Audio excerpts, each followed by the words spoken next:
प्यारे दर्शकों, नलन की कलम चैनल में आप सबका स्वागत है। पिछले रूबरू में हमने जो कुछ पेश किया था उसका आपने बहुत प्यार दिया है, उसके लिए आपका बहुत बहुत धन्यवाद।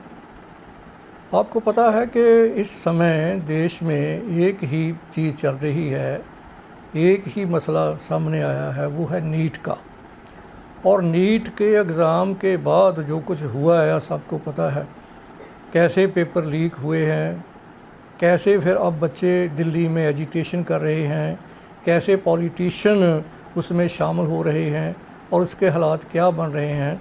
लेकिन हम सोच रहे थे कि कोई ऐसी शख्सियत को हम ढूंढ लें जो हमें नीट के बारे में कुछ बता सकें, जिसका अपना अनुभव हो इस नीट के एग्ज़ाम में, जो इस प्रक्रिया से गुज़रे हुए हों, ताकि हमें कुछ पता चले कि ये नीट का सिस्टम क्या है। हालांकि शायद इतना तो हमें पता है कि कभी CBSE जो थी वो ये एग्ज़ाम लेती थी और उसके बाद उसके हाथ से ले लिया गया और फिर 2019 से ये नई एजेंसी जो सामने आई वो अपने नीट का एग्ज़ाम लेना शुरू कर दिया उसने।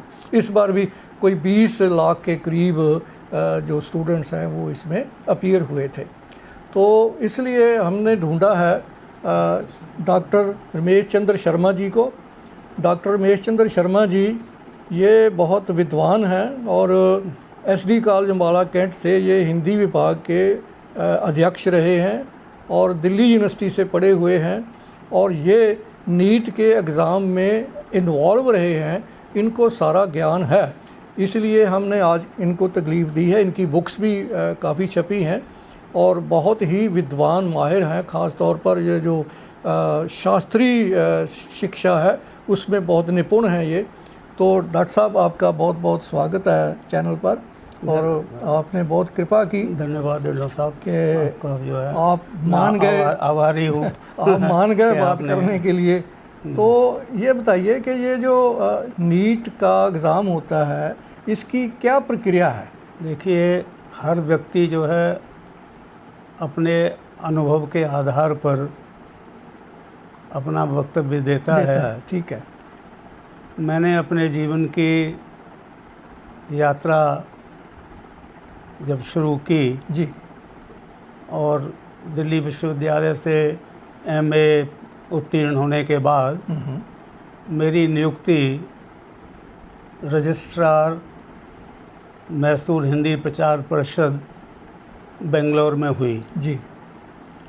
और मैं भी हैरान था कि उत्तर भारत से एक आदमी दक्षिण भारत जा रहा है, जहाँ पर मेरे सामने भाषा का संकट भी था जी। कन्नड़ का मुझे उतना ज्ञान नहीं था। फिर भी मेरी जब नियुक्ति हो गई तो मैं वहाँ पहुँचने के बाद देखा कि ये संस्था शिक्षा मंत्रालय के निर्देश पर 5 परीक्षाएं कंडक्ट करती है। ये सेंट्रल गवर्नमेंट की। और उन परीक्षाओं में लगभग 30,000 विद्यार्थी इम्तहान साल में 2 बार देते बैठता है। और मैसूर गवर्नमेंट की तरफ से, कर्नाटका का जो सरकार है उसकी तरफ से एक प्रावधान था कि जो विद्यार्थी हिंदी प्रवेश परीक्षा में प्रथम श्रेणी में उत्तीर्ण होगा जी, उसको एक एडवांस इंक्रीमेंट मिलेगा। चाहे उसका जुलाई में इंक्रीमेंट लगा हो, यदि वो अगस्त में या सितंबर में परीक्षा में उत्तीर्ण हो जाता है प्रथम श्रेणी में, तो वो एंटाइटल हो जाता था एक एडवांस इंक्रीमेंट के लिए जी। तो वहाँ पर केवल जो विद्यार्थी 12वीं पास थे वो ही नहीं बैठते, BA पास ही नहीं बैठते, जो ऑलरेडी MA हैं वो भी उस परीक्षा में बैठते थे for the sake of that increment. Right. और इनके मैसूर पूरे राज्य के अंदर कर्नाटका में 600 सेंटर थे जी। धारवाड़, शिवमोगा, उडुपी, वह दूर तक जो है ना सारे जो है 600 सेंटर थे। तो वहाँ पर इनका पेपर जो है लीक हो गया। पेपर लीक होने के बाद गवर्नमेंट ने उनको ये रूलिंग दी कि आप एक रजिस्ट्रार अपॉइंट करें, और वो भी उत्तर भारत से लेकर के आएँ जी, जो कि इन दक्षिण भारतीय लोगों के साथ में मिक्सअप ना हो सके, अलग थलग रहे, सीक्रेसी मेंटेन हो सके। तब वहाँ पर जब मैं पहुँचा तो पहले तो कोशिश ये की गई कि भाई ये पेपर पहले कैसे लीक हुआ, किस लेवल पर हुआ, वो अपने अपने कोशिशें करते रहे। डीपीआई मीटिंग करता था, बुलाते थे जी, पर कुछ उनको नहीं पता लगा। अब ये था कि जब दूसरा इम्तहान जब होगा तो उसके लिए आप क्या प्रिकॉशन ले सकते हैं, किस लेवल पर होते हैं। तो वहाँ पर मैंने रजिस्ट्रार के तौर पर दिमाग लगाया कि ये पेपर जो है किस किस लेवल पर आउट हो सकता है, कहाँ कहाँ से लीक होने की संभावना है। तो ये बात शुरू होती थी सबसे पहले कि जो पेपर सेटर है, क्या पेपर सेटर की जो विश्वसनीयता है उस पर हम प्रश्न चिन्ह लगा सकते हैं। क्या उसके लेवल पर ये शुरुआत तो उसी से होगी ना, है, शुरुआत तो उसी से हाँ होगी। हाँ, उसके ऊपर जो है क्या वहाँ से पेपर लीक होने की संभावना है, उन्होंने किया या उनके किसी के परिवार के सदस्य ने कर दिया या उनके बच्चे ने कर दिया। एक ये एंगल था। दूसरा ये था कि जब पेपर आता है और वो किसके नाम पर आता है, कौन उसको प्रिजर्व करता है, तो ये देखा कि सेक्रेटरी साहब के नाम पर आता है जी, ठीक है। तो सेक्रेटरी जी की तो एंटाइटलमेंट उसके लिए नहीं है। तो नियम बनाया गया कि आगे से जो पेपर आएगा वो रजिस्ट्रार के पर्सनल नाम पर आएगा, और registrar is the only custodian, he has no right to open that. खोलेगा नहीं उसको, रखेगा अपने सामने। ठीक है, सील्ड पेपर में आता था, रखते थे। एक दोबारा ये हुआ कि वो कहते थे कि ये पेपर सेटर होते हैं उत्तर भारत में, बनारस भेज दिया, दिल्ली यूनिवर्सिटी भेज दिया, वो अपने स्टैंडर्ड के हिसाब से पेपर सेट कर देते हैं। फिर ये है कि हमने एक मॉडरेशन बोर्ड बनाया गया जी। पहले मॉडरेशन बोर्ड जो है लोकल होता था, उस मॉडरेशन बोर्ड के जो मेंबर थे उन पर भी कहीं ना कहीं प्रश्न चिन्ह जो है लगता था कि कहीं उनके लेवल पर उन्होंने शायद ये बता दिया गया हो, कर दिया गया हो। तो मैं वहाँ पहुँचने के बाद मैंने मॉडरेशन बोर्ड का जो गठन किया वो तिरुपति में किया। अच्छा, वेंकटेश्वरा यूनिवर्सिटी तिरुपति, वहाँ के हाई लेवल के जो प्रोफेसर थे उनको उसका मेंबर बनाया गया जी। या दिल्ली यूनिवर्सिटी से ले लिए, दूर से, नज़दीक का लोकल कोई नहीं रखा।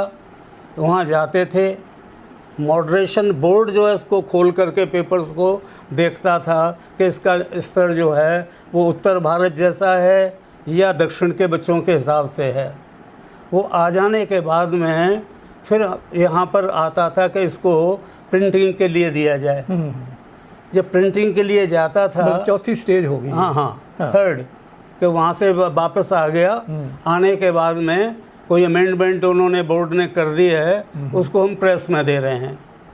प्रेस में छपने, प्रेस वाले को इंस्ट्रक्शन थी कि आप इसके हर पेपर के ऊपर नंबरिंग करेंगे, क्योंकि एक संभावना ये थी, क्योंकि जैसा हुआ कि वो पेपर बिक रहा है बाज़ार में कि ये पेपर है, ये पेपर है, ये पेपर है। पहले तो उसकी ऑथेंटिसिटी का नहीं पता कि वही है या कैसे है या कहाँ से आया, ये कौन से सेंटर से आया है, ये भी नहीं पता। तो उसकी हमने नंबरिंग करा दी गई कि इसकी नंबरिंग होनी चाहिए, 1 से 2, 20, 10, 1000 जहाँ तक है वो सब नंबरिंग हो गई। नंबर होने के बाद फिर संभावना थी कि जी आपके ऑफिस से जब ये पोस्ट होता है, जाता है, तो जो लोग लिफाफों में डालते हैं वो हो सकता है कि वो अपने पास एक फालतू लेके चले जाते हों, वो रख लेते हों। तो हमने ये इंस्ट्रक्शन दी उनको कि जो हमारा जो स्टाफ है वो केवल लिफाफे तैयार करेगा। अच्छा। सेंटर नंबर ये, paper total number of papers इतना इसमें डिस्पैच होंगे, वो लिखा हुआ है। और उसमें भरने के लिए 10वीं पास बच्चे जो है, जो गिनती जानते हैं करना, उतने वो एम्प्लॉय किए गए जिनका कोई इंटरेस्ट नहीं था, कोई कुछ नहीं था, वो एक अपने कमरे में हॉल में बिठा कर के अपनी प्रेजेंस में उनसे वो फिलिंग होती थी पेपर्स की कि भाई ये आप जो है इसमें इतने पे डाल दो। फिर जो है पियन वो उसको पेस्ट करता था, लिफाफा बंद कर दिया गया, सील कर दिया गया, आपकी प्रेजेंस में वो हो गया। फिर उसके बाद प्रोसेस आता था कि इसको भेजना है, डिस्पैच करना है। बल्ले। तो फिर ये था कि यदि आपने डिस्पैच कर दिया, सेंटर बड़े दूर दूर तक हैं, वहाँ जो जाएगा और पहले से सुपरिटेंडेंट के पास पहुँच जाता है, क्या पता वहाँ खुल जाता हो, कोई खोल लेता हो उसको। तो उसके लिए वही जो विधि थी, एक तो फ्लाइंग स्क्वाड की, कि फ्लाइंग स्क्वाड जाएं, चेक करें सुपरिटेंडेंट कहाँ रख रहा है, किस तरह से है, वो काम होना चाहिए। वो भी प्रोसीजर उन्होंने फॉलो किया। दूसरे एक बात मैं बीच में भूल गया कि जैसे पेपर सेटर जब भेजता था तो वहाँ पर 2 हम मैन्युस्क्रिप्ट्स जो है ना उससे तैयार कराते थे पहले। यानी पेपर सेटर को भी ये श्योर नहीं है कौन सा पेपर कि कौन सा पेपर जो है आएगा, कौन सा नहीं है। वो 2 पेपर की परंपरा आप तो यहाँ देखी है हमने। तो पहले आज से 50 साल पहले, ये बात 67, 68, 69 की है, तब वहाँ पर शुरू कर दी गई थी। वो 2 पेपर में से, मैन्युस्क्रिप्ट्स में से जो हम चाहते थे एक चूज़ कर लेते मतलब थे। ये हुआ कि पेपर लीक होने की संभावना बहुत होती है। हाँ, होती है, कई स्टेजेस, मतलब कई होती है, कई स्टेजेस होती है। हाँ। तो पेपर हुआ ना, जब घटना घट गई है उसके बाद हुआ कि भाई ये आप इसको कैसे मतलब चेक कर। अच्छा एक बात डॉक्टर साहब, कि जब घटना घट जाती है फिर हम जागते हैं, उससे पहले क्यों नहीं जागते? ये क्या ये मानव स्वभाव है, ठीक है। हर घटना नसीहत दे के जाती है, हर घटना नसीहत देती है। तो जो इसके साथ बीतती है ना, तो उसके लिए वो मेंटली प्रिपेयर हो जाता है कि मैं आगे ऐसा नहीं होने दूंगा। फिर कोई दूसरा तरीका युग निकल आता है, ठीक है। ओवर कॉन्फिडेंस में कई बार वो बात हो जाती है। अच्छा, आपने वो सुना है कि आपने को पकड़ा था पेपर लीक आउट करने वाला, वो कैसे पकड़ा था आपने?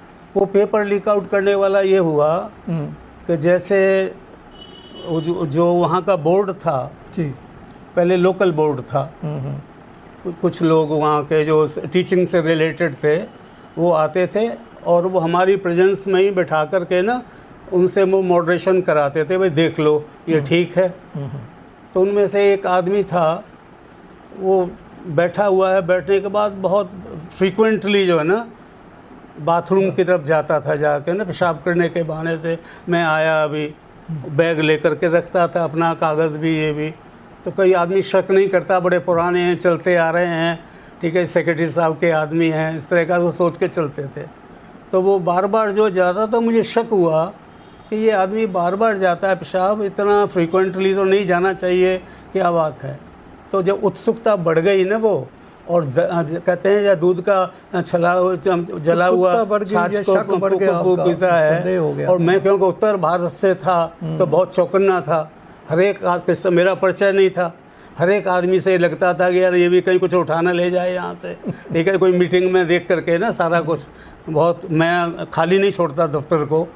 तो वो जब वो गया तो उत्सुका मैंने उसका जो बैग है ना, वो बाई चांस जो खोला तो उसमें कागज़ मुड़ा हुआ रखा था।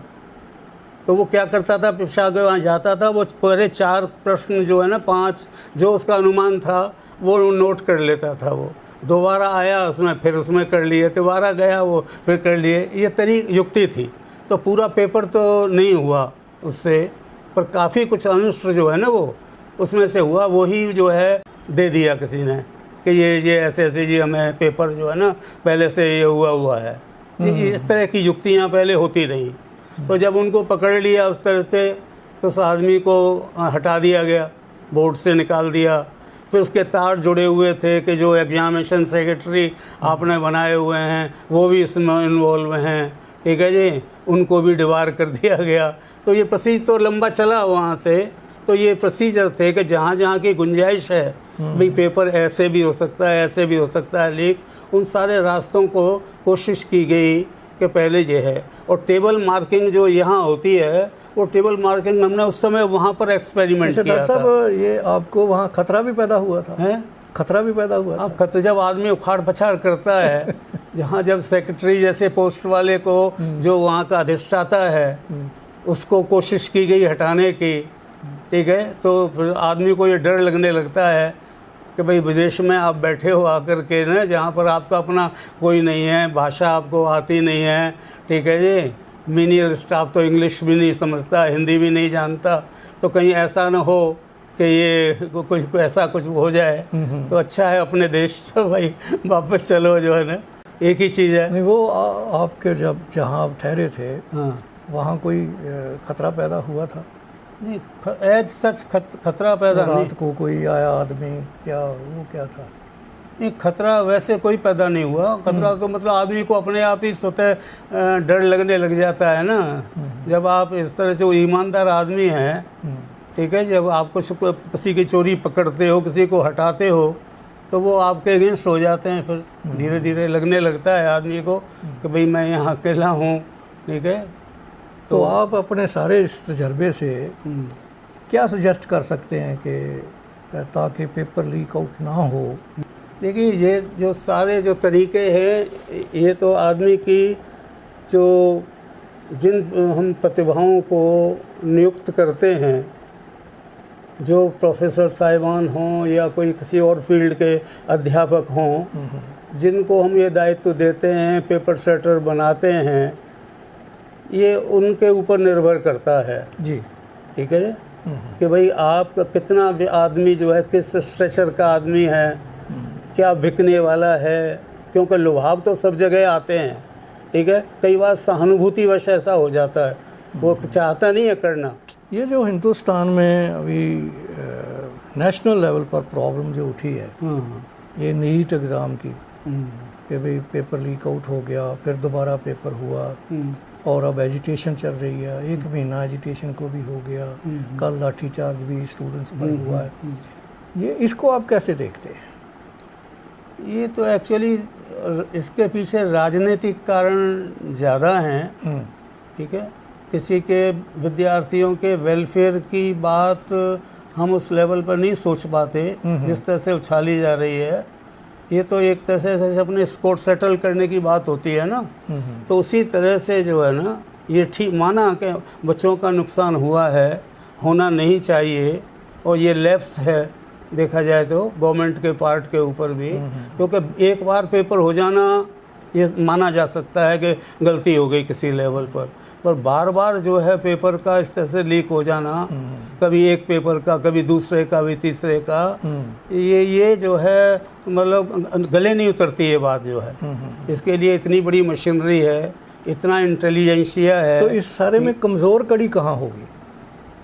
कहाँ मतलब ये पॉइंट पिन पॉइंट हम कहाँ कर सकते हैं? अभी यहाँ हो सकता है। अब ये कहते हैं कि जी जो देश का वो शिक्षा मंत्री है वो इस्तीफा दे, क्या एक व्यक्ति के इस्तीफा देने से हल हो जाएगी? ये तो हमारी व्यवस्था का दोष है, जो प्रोसीजर हम अपनाते हैं कहीं से, या कोई धन का लालच जो है ना इस तरह का हो जाता है कहीं किसी लेवल पर, कहीं ना कहीं, क्योंकि अब तो पेपर बिकते हैं, ठीक है, वो 2 लाख दे रहा है, वो 10 दे रहा है, वो 5 दे रहा है, और लोग उसी तरह से खरीदते हैं ये। बिल्कुल। तो ये जो है उस लेवल पर न होकर के ना, ये जो मैं अभी बात बीच में रह गई थी जो मैं कहने वाला था, जी कि जब हम प्रेस में दे देते हैं, और प्रेस में जैसे हमने नंबरिंग करा ली, ये करा लिया, ये सब ठीक है, पर आज का युग तो बदल गया है।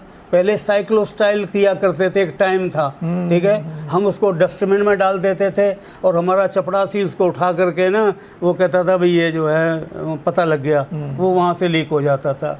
टाइप राइटिंग में टाइप करते थे, कार्बन पेपर को लोग पढ़ लेते थे, ऐसे खुदा थे वहाँ पर जो कार्बन से ही अनुमान लगा लेते थे कि ये पेपर है, वो हो जाता था। तो इसी तरह से आज वो चीज़ें तो संभव नहीं है, ये संभावना जो है प्रेस से जाता हो ऐसा नहीं लगता। अब तो वैसे भी कंप्यूटर पर हो रहा है। नहीं, वही कह रहा हूँ कि वो तो अब तो बदल गया सारा। तो लीकेज जो है ना कहीं कहीं ये एक संभावना है ये कि ये वहाँ नहीं। मेरा प्रश्न है कि क्या शिक्षा मंत्री के इस्तीफा देने से समस्या हल हो जाएगी? नहीं, बिल्कुल नहीं हो सकती। नहीं हो सकती। कोई भी XYZ जो भी आए, ये व्यक्ति के साथ है और उसके व्यक्तित्व से जुड़ा हुआ है। मैं लाख ईमानदारी बरत लेता हूँ, ठीक है, और दुहाई देता हूँ कि भाई मैंने कुछ नहीं किया, फिर भी जो है इतनी मशीनरी ऊपर से नीचे तक कहीं ना कहीं घटना घट जाती है। तो शिक्षा मंत्री तो पेपर सेट नहीं करता। ठीक है। शिक्षा मंत्री पेपर सेट नहीं करता। वो अपने रिश्तेदारों को ये नहीं कहता भाई इसको बना दो, या उसको ये अधिकार नहीं देता कि आप इसको आउट कर दो। वो तो जो आउट करने के जो परिणाम है ना, कि जो आउट कर रहा है ये प्रूव हो जाता है कि मैंने आउट किया तो मेरे को पनिशमेंट भी मिल सकती है। जो बड़ी बड़ी एकेडमी लाखों रुपए लेकर के बच्चों को शिक्षित करती हैं इस एग्ज़ाम के लिए, क्या वहाँ से तो नहीं गड़बड़ होती कोई एकेडमी वाले? उनके लिंक तो हैं, वो कोशिश तो करते हैं, वो कोशिश करते हैं इस तरह का। ठीक है, मैं इसका भी मुझे तजुर्बा है। एक IIP बहुत बड़ा कलकत्ता का इंस्टीट्यूट है जी, इंडियन इंस्टीट्यूट ऑफ साइकोमेट्री, उसमें मैं डायरेक्टर रहा, ऑनरी डायरेक्टर।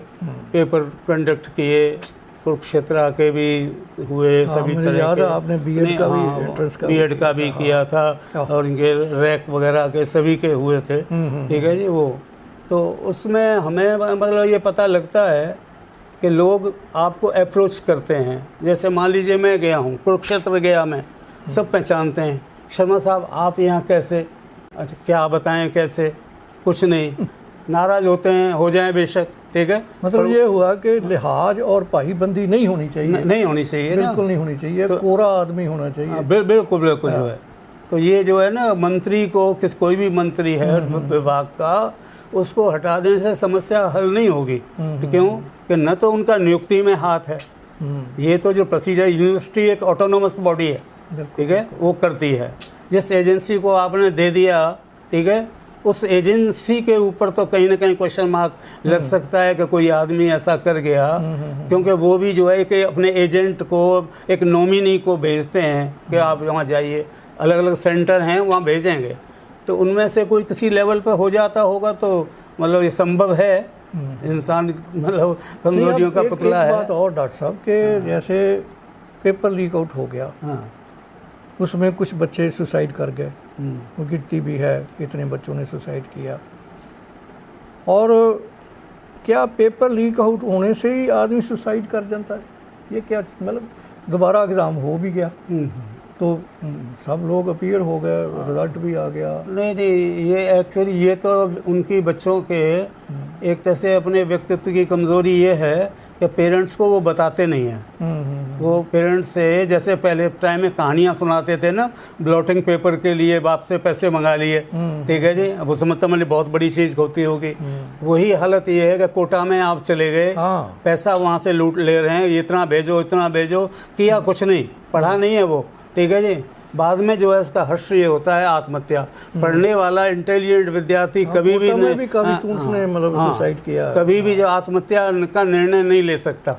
नहीं, ये एक बात में से बात निकलती है, क्या पेरेंट्स तो टेंशन क्रिएट नहीं करते बच्चों के बीच में कि आप ये बनो वो बनो वो बनो वो बनो? ये एक फैक्टर है, ये कारण हो सकता है, ये फैक्टर है। जो ओवर एम्बिशियस होते हैं लोग, और इसका एक तरह से प्रैक्टिकल मेरे पास एक उदाहरण है। मेरे भाई हैं चचेरे जी, ठीक है जी, उनका बेटा जो है फ्रांस में जॉब भी की, US भेजा, करता रहा सब कुछ, बस जॉब सेटिस्फेक्शन उसको नहीं मिली। अच्छा, वो बार बार वो कहते रहे और पढ़ ले, ऐसा कर ले, ये कर ले, इस लेवल का मिलना चाहिए, और लास्ट में वो सुसाइड कर गया, आत्महत्या जो है ना, उसने रिसेंटली अभी 7-8 महीने हुए हैं, ठीक है। तो ये ऐसा नहीं है कि पेरेंट्स अपने जगाते हैं और उनको जो है और ऊंचा उठने की बात जो है करने से ना, बच्चे में जितना कैलिबर है उतना ही कर पाएगा। तो एक ऐसा स्ट्रेस बनता है, एक कम्प्लेक्स सा आ जाता है उसके मन में कि जो जॉब पहले निकलने का IIT से निकलने के बाद में मिल रही थी मुझे, ठीक है जी, वो जो है ना वो नहीं मिली मुझे। नहीं, यहाँ डॉक्टर साहब एक समस्या और भी है ना कि एक बच्चा अपने आप को एग्ज़ाम के लिए तैयार करता है, पेरेंट्स उसके लाखों रुपए खर्च करते हैं, उसको कहीं मतलब बड़ी बड़ी इंस्टीट्यूशन में उसको ट्रेनिंग दिलवाते हैं, वो पढ़ता है वहाँ, एग्ज़ाम के लिए तैयारी करता है, उसको रटाया जाता है। तो पेरेंट्स भी सोचते हैं कि भी इतना हो गया।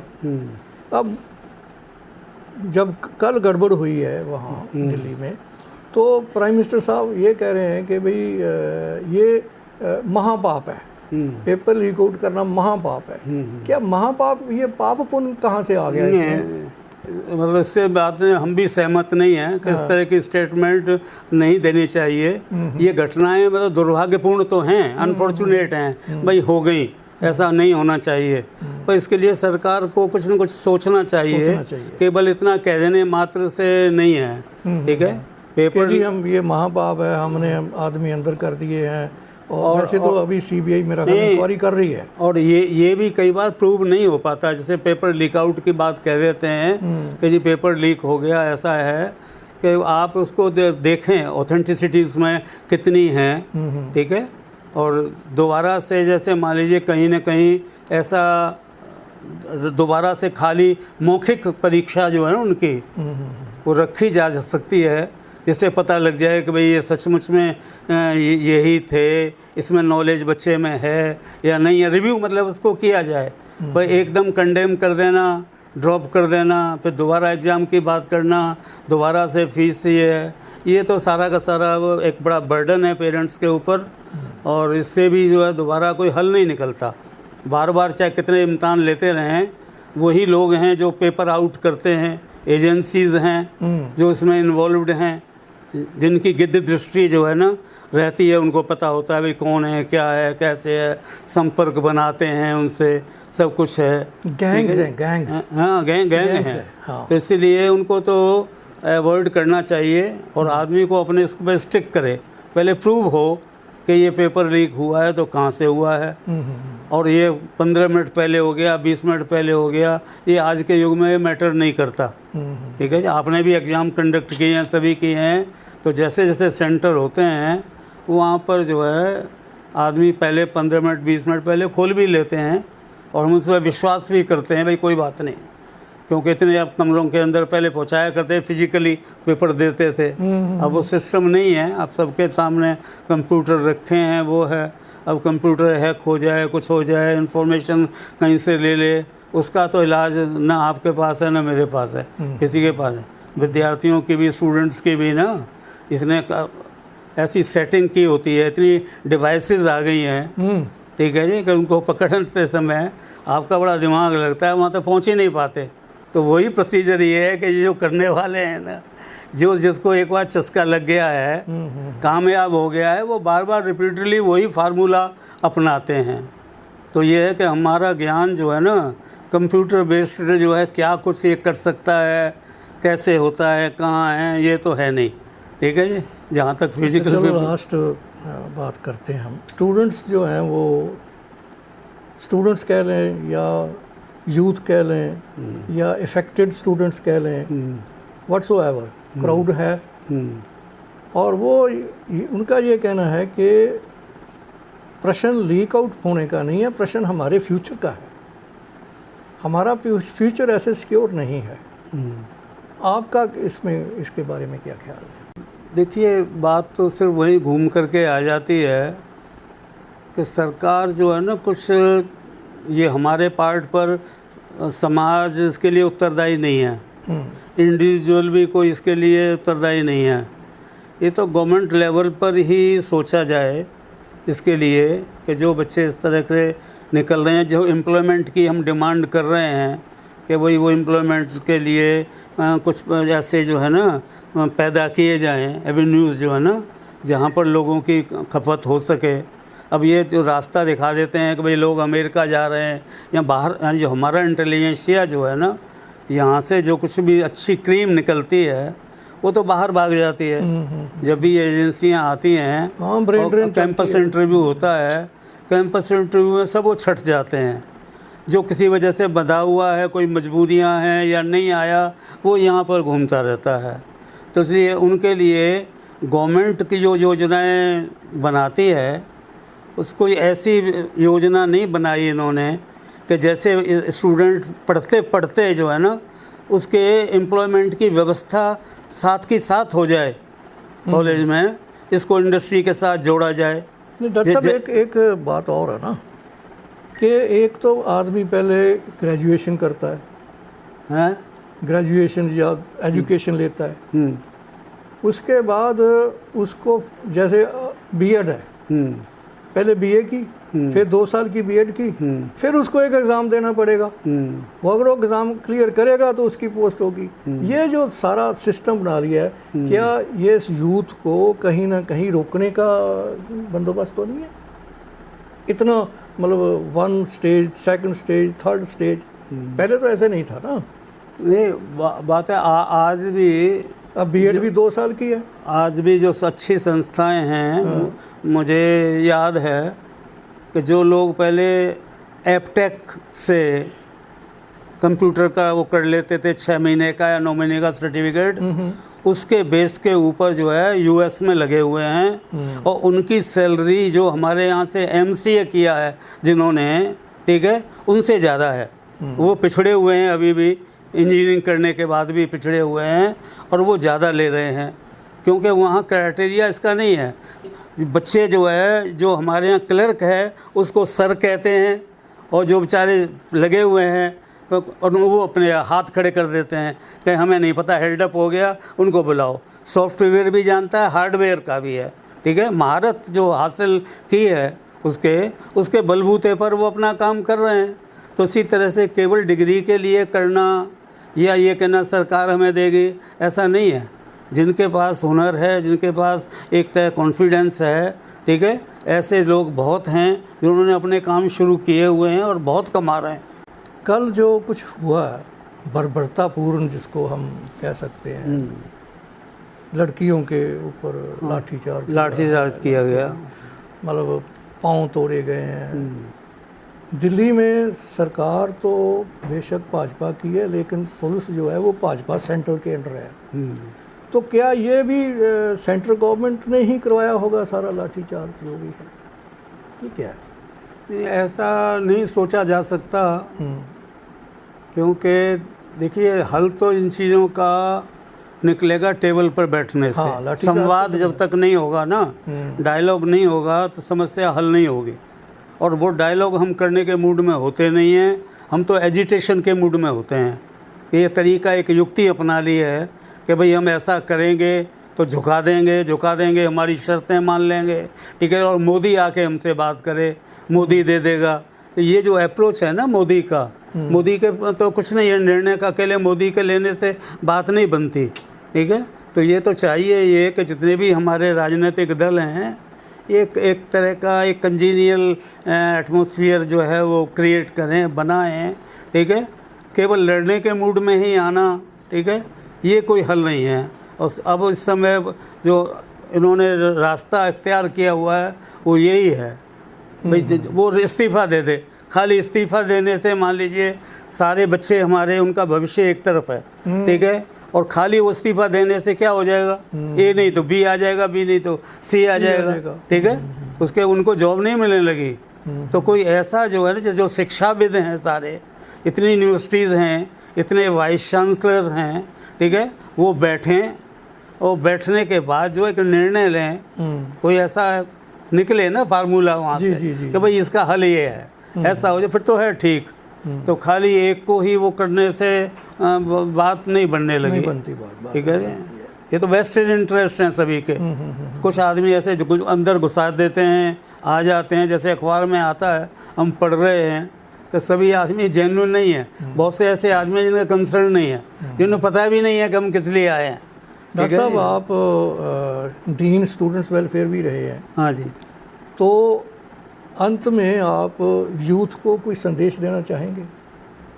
क्या क्या संदेश देना चाहेंगे यूथ को आप, क्योंकि आपका वास्ता यूथ के साथ बहुत बड़ा है? और नहीं तो बात यूथ को तो देखो, मैं सिर्फ इतना ही कहना चाहता हूँ कि केवल जो है ना, बौद्धिक होने से काम नहीं बनता। ये सारी जो समस्याएं जो पैदा हुई हैं वो बुद्धि से हो रही हैं।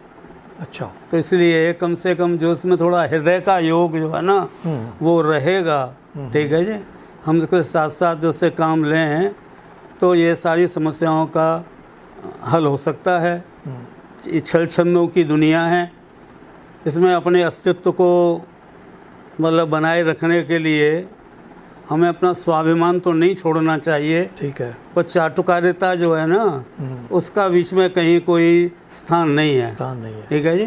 तो ये बुद्धि और हृदय दोनों को साथ साथ लेके जब चलेंगे, ठीक है, तब शायद कुछ हमारे समाज का कल्याण हो पाएगा। अनुभूतिपूर्वक जो है ना निर्णय लेना चाहिए सरकार को। ठीक है जी। और ये ऐसे कुचलना दबाना वो भी कोई बहुत देश हित में नहीं है। बहुत बहुत मेहरबानी डॉक्टर साहब। धन्यवाद ਤੁਸੀਂ आपका। ਆਪਣਾ